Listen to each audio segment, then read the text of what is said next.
आज से अगर आप देखें तो लगभग 2 महीने का टाइम आपके पास बच रहा है और इस टाइम में आप जीके जीएस को कैसे बेहतर कर सकते हैं, आज का ये वीडियो पूरा जीके जीएस में ही होने वाला है।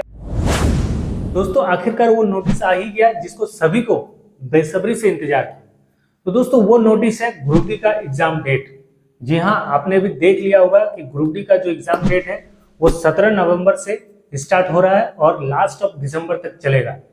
तो दोस्तों एग्जाम डेट को लेकर सभी के जितने भी डाउट्स हैं कि एग्जाम होंगे नहीं होंगे, कोर्ट का केस है, क्या होगा, तो फाइनली आरआरबी ने नोटिस जारी करके यह साबित कर दिया है कि बस अब एग्जाम जस्ट होने ही वाला है, आप सब तैयार हो जाइए।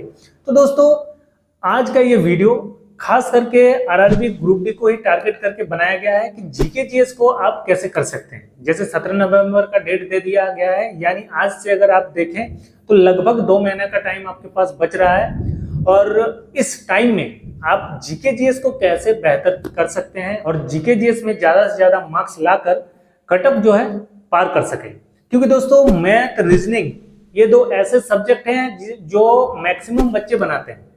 अगर आप कहीं पे भी 100 बच्चों को उठाएंगे तो उसमें से आपको 80 से 90 ऐसे बच्चे मिलेंगे जो मैथ और रीजनिंग में वाकई अच्छे होंगे, लेकिन बहुत कम ऐसे आपको मिल जाएंगे जो जीके जीएस में परफेक्ट हो।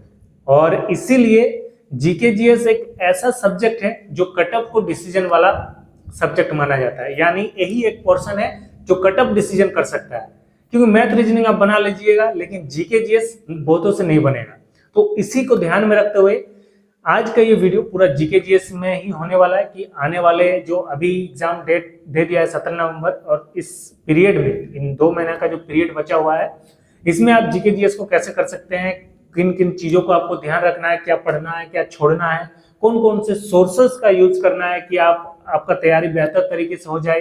ठीक है, तो बस इस वीडियो को कंटिन्यू देखिए बिना स्किप के, क्योंकि स्किप करना मतलब कुछ ऐसे चीजों को मिस करना जो हो सकता है कि आपके लिए बाद में दिक्कत करे। ठीक है, तो इसमें काफी मेहनत भी लगी है दोस्तों, तो वीडियो को भी लाइक जरूर कर दें और साथ ही दोस्तों चैनल को भी जरूर सब्सक्राइब कर लीजिए। और चलिए शुरू करते हैं।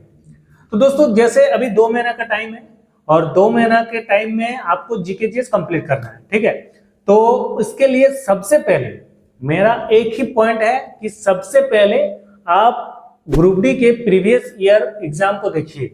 जो हाल फिलहाल में प्रीवियस ईयर आप ज्यादा से ज्यादा 2 साल का लीजिए, 2 बार वाला, जो आई थिंक 2019 में इससे पहले आया था और जो एक आया था आपका 2016 या 17 में। ठीक है, तो यही 2 वैकेंसी को आपको मान के चलिए और ज्यादा से ज्यादा क्वेश्चंस को आप देखिए कि प्रीवियस ईयर क्वेश्चंस में कैसा पैटर्न रखा गया है। ठीक है, जीके जीएस में किन किन टॉपिक्स से ज्यादा क्वेश्चंस पूछे जा रहे हैं, उन टॉपिक्स को आप कहीं नोट डाउन कीजिए, चाहे हिस्ट्री हो, पॉलिटी हो, या फिर आपका जियोग्राफी हो, स्टैटिक जीके हो, फिर साइंस, क्योंकि इसमें जीके जीएस में एक पोर्शन साइंस का भी है और एक साइंस अलग से भी है। ठीक है, तो ये वाला पोर्शन का जो जीके जीएस में साइंस वाला है उसमें भी देखिए कि कौन कौन से चीजें साइंस से पूछे जा रहे हैं और उस हिसाब से आप टॉपिक को जो है सब कुछ नोट डाउन कर लीजिए बढ़िया तरीके से। ठीक है, ये तो हो गया प्रीवियस ईयर से आपको एक आइडिया मिल गया कि जीके जीएस में कैसे चीजों को पूछा जा रहा है। अब सेकंड चीज आपको ये करना है कि आप एक कोई भी मार्केट से जीके जीएस का बुक उठा लीजिए, कोई भी। मैं यहाँ आपको कोई स्पेशल बुक का रिकमेंड नहीं करता, लेकिन हाँ अगर मेरी राय माने तो आप क्राउन का ले सकते हैं, लुसेंट का भी ले सकते हैं, और एक मार्केट में और एक चीज आता है प्लेटफॉर्म बोल के शायद, तो वो भी ले सकते हैं। लेकिन मेरे हिसाब से आप 2 चीजों को फॉलो कर सकते हैं, दोनों में से कोई एक, या तो क्राउन या तो लुसेंट। ठीक है, तो उसको क्या कीजिए, अगर आप क्राउन को उठाते हैं तो क्राउन में आपको वही सब टॉपिक ज्यादा पढ़ना है जो आपने प्रीवियस ईयर के क्वेश्चंस में देखे हैं। जैसे मान लीजिए हिस्ट्री का हम उठाते हैं और हिस्ट्री का हमको क्वेश्चंस मिला बार बार की हड़प्पा सभ्यता से रिगार्डिंग, तो आपको हड़प्पा सभ्यता को उस बुक से बढ़िया तरीके से पढ़ना है। नॉट ओनली बुक, यहाँ और एक चीज आपको ऐड करना है कि आप उस चीज को यूट्यूब में भी सर्च कीजिए, उस टॉपिक को यूट्यूब से भी क्लियर कीजिए। ठीक है, और ऐसे करते आपको देखिएगा, आप देखिएगा खुद की आप ऑलरेडी बहुत सारे चीजों को जान रहे हैं, लेकिन वहां पे आपको कुछ ऐसे भी चीजें मिलेंगी जो आपको लगेगा कि ये मेरे लिए नया है, तो उसको आपको कॉपी में जरूर उतार लेना है। क्योंकि आने वाले मतलब टाइम में, एक टाइम के बाद क्या होगा, मान लीजिए 2 दिन 4 दिन बाद जब उस टॉपिक को आप छोड़ दीजिएगा तो 2-4 दिन बाद आपको लगेगा कि मैं कुछ भूल रहा हूँ, तो एक बार जस्ट उसको रिपीट कर लीजिएगा तो क्या होगा, रिमाइंड हो जाएगा और चीजों को आप फिर लॉन्ग टाइम तक आप याद भी रख पाइएगा। और दोस्तों यहाँ पे और एक चीज आपको बहुत ज्यादा जो इम्पोर्टेंटली फॉलो करना है वो है जीके जीएस में कम से कम डेली आपको 2 से 3 घंटा टाइम देना ही देना है, ठीक है। उसमें भी मान लीजिए आप 2 घंटा देते हैं, 2 घंटे यानी 120 मिनट, ठीक है। और 120 मिनट को आपको अपने हिसाब से बांटना है कि आपको जीके हिस्ट्री में कितना देना है, पॉलिटी में कितना टाइम देना है, करंट अफेयर में कितना टाइम देना है, स्टैटिक जीके में कितना टाइम देना है, उसको आपको अपने हिसाब से बांटना है।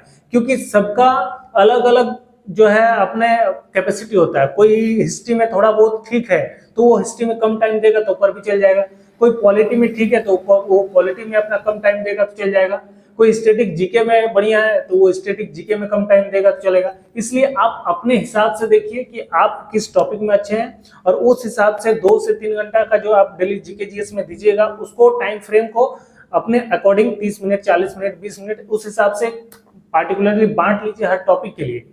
उसमें भी जैसे दोस्तों कुछ ऐसे चीजें आपको ज्यादा करना है कि स्टैटिक जीके में आपको ज्यादा ध्यान देना है। स्टैटिक जीके में जैसे कि आपका राष्ट्रीय उद्यान हो गया, फिर आपका कुछ वर्ल्ड हेरिटेज साइट्स हो गया, नेशनल आपका जो क्या बोलते हैं कुछ टाइगर रिजर्व्स हो गए हैं, कुछ जैव मंडल आरक्षित जो क्षेत्र है बायोस्फीयर रिजर्व जिसे बोलते हैं, तो ये सब चीजें आपको ज्यादा ध्यान देना है। फिर आपको एक जो संगीत वगैरह जो है, नृत्यक कौन से क्लासिकल डांस से कौन सा नृत्यक संबंधित है, ये सब चीजें को आपको बढ़िया तरीके से घोल के पी जाना है। ज्यादा टाइम आपको इसी में देना है और स्टैटिक जीके के इस सब पार्ट में, क्योंकि दोस्तों इसमें बहुत सारे क्वेश्चंस पूछे जाते हैं as comparison to other topics. जैसे हिस्ट्री में बहुत सारे ऐसे टॉपिक है कि उसका क्वेश्चंस आता ही नहीं है, लेकिन फिर भी क्या है कि बच्चे गुमराह हो जाते हैं, कोई टीचर्स को देख लेते हैं, कोई कहीं से कुछ देख लेते हैं और उस टॉपिक को पढ़ने लगते हैं जबकि वो एग्जाम रेलिवेंट है ही नहीं।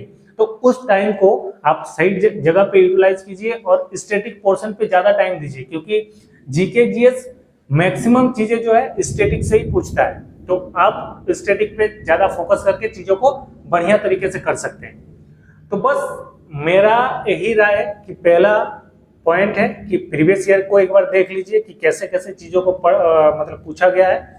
दूसरा चीज, उस हिसाब से आप टॉपिक्स को नोट डाउन कीजिए, हिस्ट्री का अलग, पॉलिटी का अलग, इकोनॉमिक्स का अलग, जियोग्राफी का अलग, स्टैटिक का अलग और करंट में भी कुछ टॉपिक्स आपको जो मिलेंगे उसका अलग।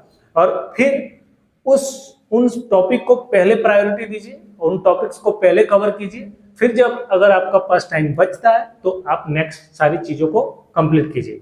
इस हिसाब से आप अगर मेरे बताए हुए चीजों को 1.5 से 2 महीना आने वाले समय में फॉलो कर लेते हैं तो मेरी पूरी गारंटी है आपको कि आप जीके जीएस में एक अच्छा स्कोर कर पाएंगे और जो सिलेक्शन में आपका बैरियर बनने वाला था वो बैरियर टूटेगा और आप कटअप को क्लियर कर लेंगे और फाइनली सिलेक्टेड हो जाएंगे ग्रुप डी में।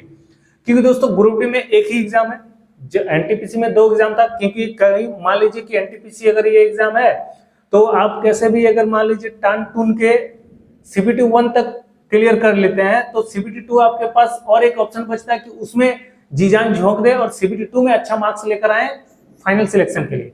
लेकिन ये ग्रुप डी एक ऐसा है कि इसमें एक ही एग्जाम है और इसी में आपको फोड़ना है, इसी में आपको ज्यादा से ज्यादा मार्क्स लाना है और तभी आपका सिलेक्शन होगा। कोई आपके पास यहाँ और एग्जाम नहीं है और ऑप्शन नहीं है कि आपके पास फिर ये सीबीटी 1 है फिर सीबीटी 2 होगा, नहीं, ये जस्ट सीबीटी है, यानी कंप्यूटर बेस्ड टेस्ट, नो 1 और नो 2, सिर्फ एक ही एग्जाम है।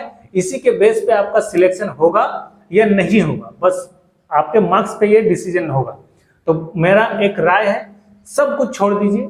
आने वाले 2 समय में अगर कोई पार्टी है, कोई त्योहार है, कोई सेलिब्रेशन है, जस्ट अभी सबको साइड में कीजिए, सभी को होल्ड कीजिए और अपने करियर पे फोकस कीजिए। क्योंकि दोस्तों अगर आपके पास जॉब होगा ना तो बाद में सब चीजें आपके पास खुद आएंगी। आप पार्टी में जब सेलिब्रेट कीजिएगा तो एक अलग ऑरा होगा, कहीं भी जाइएगा तो अलग ऑरा होगा। बाकी सब कुछ समझदार है कि जॉब होने के बाद क्या क्या फायदा आपके लाइफ में हो सकती है, ज्यादा मैं इस बारे में नहीं बोलूंगा। तो दोस्तों ये वीडियो आपको अगर अच्छा लगा है तो वीडियो को लाइक जरूर कर दें, साथ ही कमेंट करके आपको किस टॉपिक पे वीडियो चाहिए वो भी बताइए। और अगर कोई ग्रुप डी से रिगार्डिंग कोई भी आपका डाउट है तो वो भी कमेंट में बताइए, मैं हर एक कमेंट का रिप्लाई करता हूँ।